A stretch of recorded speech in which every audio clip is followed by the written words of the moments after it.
WhatsApp everybody, কেমন আছেন সবাই? আশা করি সবাই অনেক ভালো আছেন। আমিও অনেক ভালো আছি। ঈদ মুবারক। আজকে ঈদের দিন, ঈদের খুশি সবার মধ্যে ছড়িয়ে পড়ুক এই প্রার্থনাই করি। আজকে কোথায় যাচ্ছি অবশ্যই বলবো।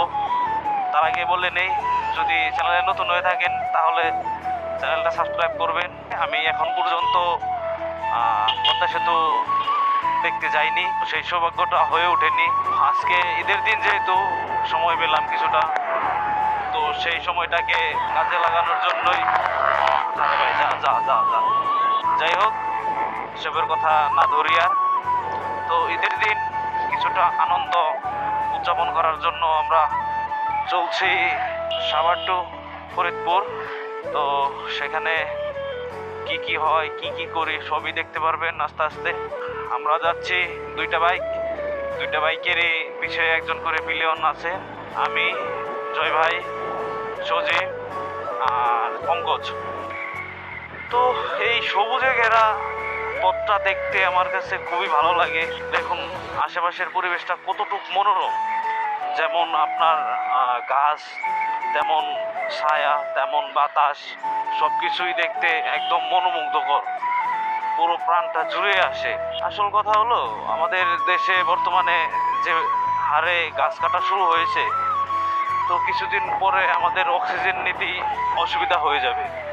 তো সেই দিক থেকে আমাদের আসলে সকলেরই একটা উদ্যোগ থাকা উচিত যে আমরা একটা গাছ যদি কাটি কোনো কারণ বা প্রয়োজনে, সেক্ষেত্রে আমরা দুইটা গাছ রোপণ করি, যাতে করে পরিবেশের যে ভারসাম্যটা সেটা যেন বজায় থাকে। সবুজ শ্যামলে ঘেরা একটা দেশ আমরা উপহার দিতে পারবো। আসুন তাহলে সংকল্পবদ্ধ হই, যাতে সবাই একটা কাটলে আরেকটা রোপণ করতে পারি। এটা আমার মনে হয় হজরতপুর ব্রিজ। আর এই ব্রিজগুলোতে আপনারা একটু সাবধানে চলাচল করবেন, বিশেষ করে বৃষ্টির দিনে, কারণ এই সেতুগুলো আপনার বৃষ্টির মধ্যে অনেকটাই পিচ্ছিল হয়ে যায়। সামনে জগন্নাথপুর বাজার, রাস্তাটা কোনো কথা হবে না, এক কথায় জোশ। এখানে যদি আপনি কিছুক্ষণ বসে থাকেন, আপনার মনটা অটোমেটিক ভালো হয়ে যাবে।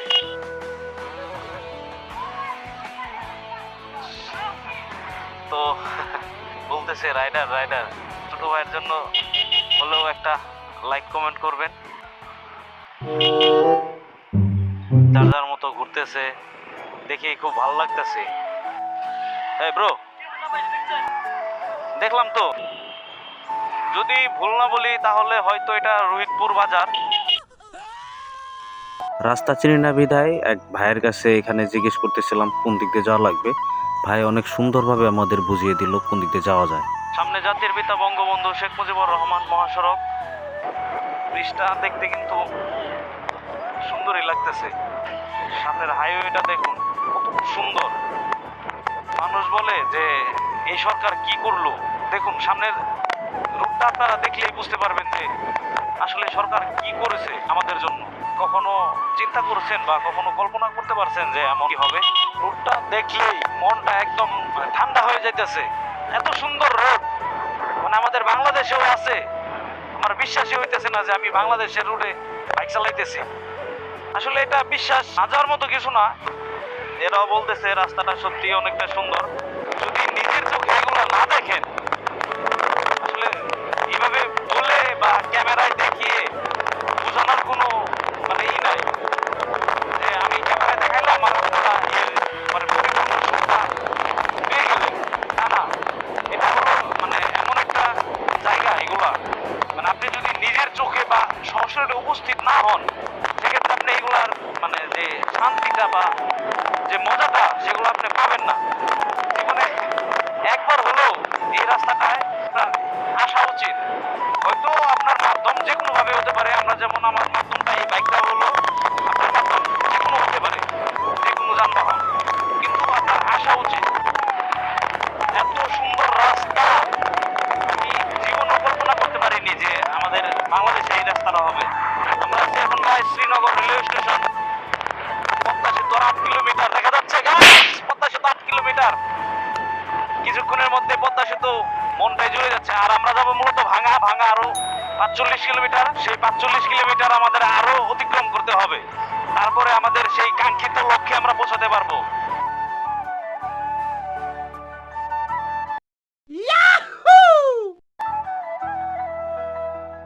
এখানে আজকেও এত মানুষ, এগুলা কি মানে ঘুরতে যাচ্ছে নাকি দেশে যাইতেছে কিছুই তো বোঝা যাইতেছে না। সামনেই দেখা যাচ্ছে পদ্মা সেতু টোল প্লাজা। আসলে অধীর আগ্রহে আমি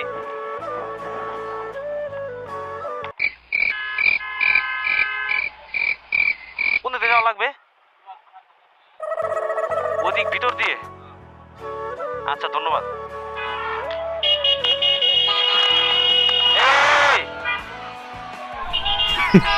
Women. চাচি একটু আশেপাশে দেখেন। এই তো সামনেই লেখা আছে মোটরসাইকেল লেন। আমরা একটু ভুল রুটে ঢুকে পড়েছিলাম। পদ্মা সেতু টোল প্লাজা। আসলে আমার কষ্ট হইতেছে না যে কখন উঠবো।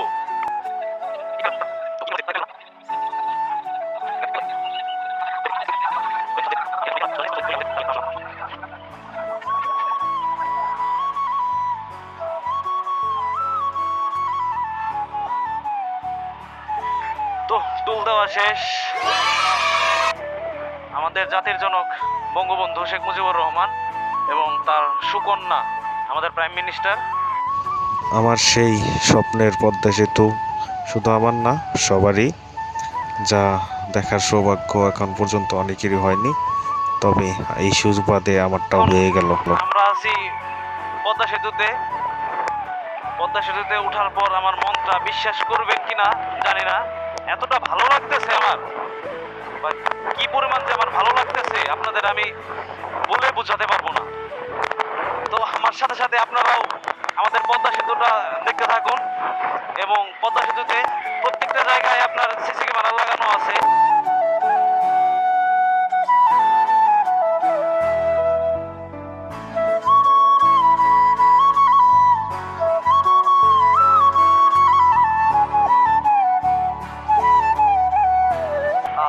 শান্তি শান্তি।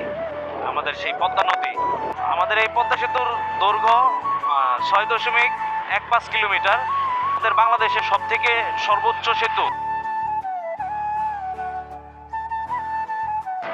আমাদের প্রাইম মিনিস্টার শেখ হাসিনা তিনি নিজে উদ্যোগ নেয়, মানে নিজস্ব খাত থেকে বিনিয়োগ করে আমাদের এই পদ্মা সেতুটা মানে করবে।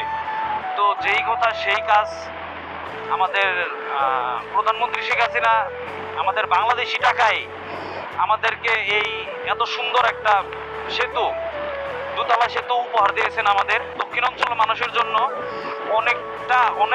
অনেকটাই উপকারে এসেছে। কারণ তাদের এই যে আগে ফেরি পারাপার বা এমন একটা ভোগান্তি ছিল, বিশেষ করে এই সময়টাতে কি পরিমাণ যে ভোগান্তিতে মানে পড়তে হতো মানুষকে এই ফেরিতে, তো সেটা আসলে বলার অপেক্ষা রাখে না।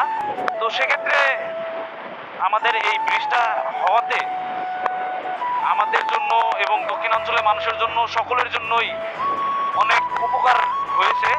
আমার মনের গভীর থেকে আমাদের প্রাইম মিনিস্টার শেখ হাসিনাকে ধন্যবাদ জানাই।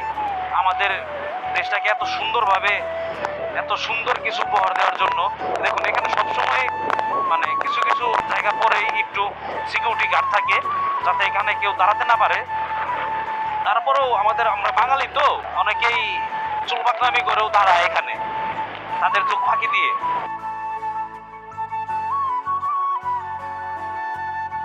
পদ্মা সেতু কেমন লাগতেছে? অনেক ভালো লাগতেছে। নিজের টাকা। कभी कभी मेरे दिल में ख्याल आता है, कभी कभी मेरे दिल में ख्याल आता है।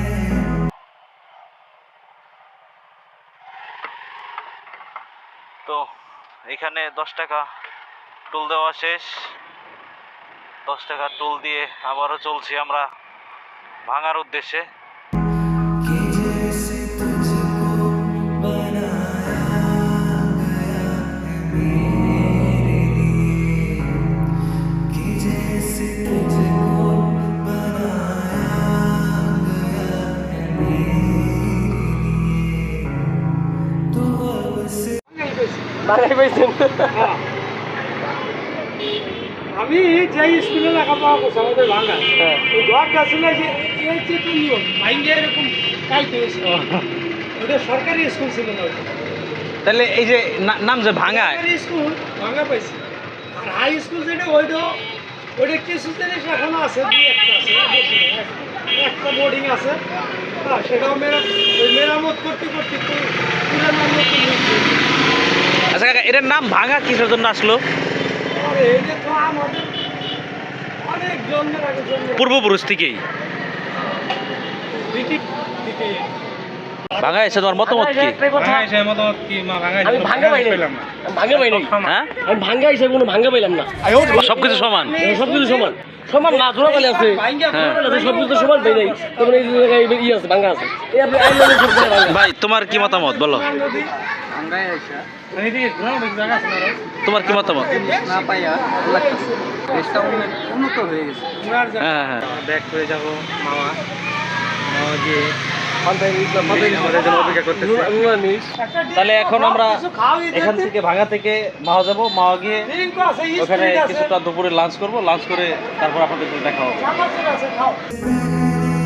सितारों में बस रही थी कहीं तो अब से पहले सितारों में बस रही थी कहीं तुझे ज़मीं पे बुलाया गया है मेरे लिए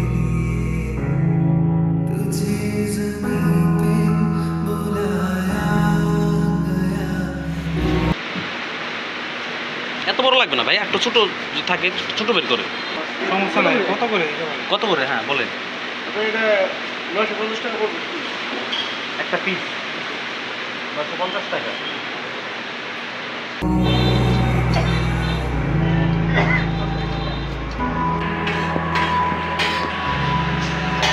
তাহলে এতটা পথ জার্নি করে আসার পর তোমার অনুভূতি কি?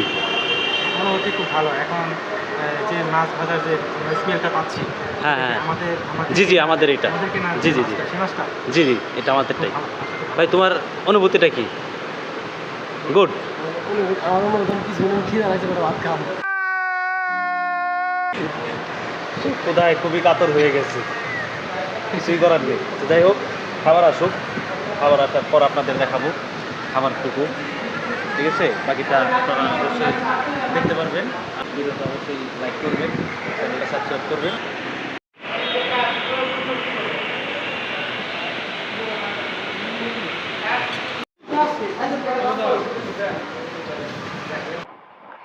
খাওয়া দাওয়া শেষ করে রওনা দিয়ে দিলাম। ঘড়ির কাঁটা যখন 4:51 বলতেছে, এখন আমরা মাওয়া ফেরিঘাট থেকে সাভারের উদ্দেশ্যে রওনা হলাম।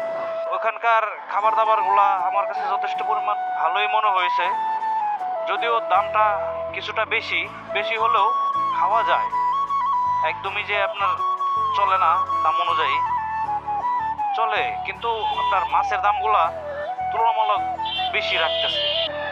সবগুলো আইটেমই ভালো ছিল, কিন্তু আমার কাছে সব থেকে বেশি ভালো লেগেছে সালাদটা। তো যাওয়ার সময় রাস্তাঘাটে এত এই ব্যাটারি চালিত অটোগুলো ছিল না, গুড়ি গুড়ি বৃষ্টি পড়তেছে, চাইবো বৃষ্টির আগেই যেন পৌঁছাতে পারি।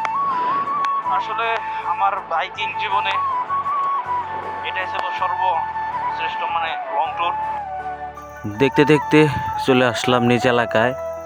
তো নিজ এলাকায় এসে আপনাদের একটা কথাই বলবো, যদি ভিডিওটা ভালো লাগে তাহলে অবশ্যই কমেন্টে জানাবেন, আর ভিডিওটার সবথেকে বেশি কোন পার্টটা আপনাদের ভালো লেগেছে সেটাও জানাবেন, আর কোথাও ভুল ত্রুটি হয়েছে বা ভুল হয় সেটা আপনারা জানাবেন। ধন্যবাদ, ভালো থাকবেন।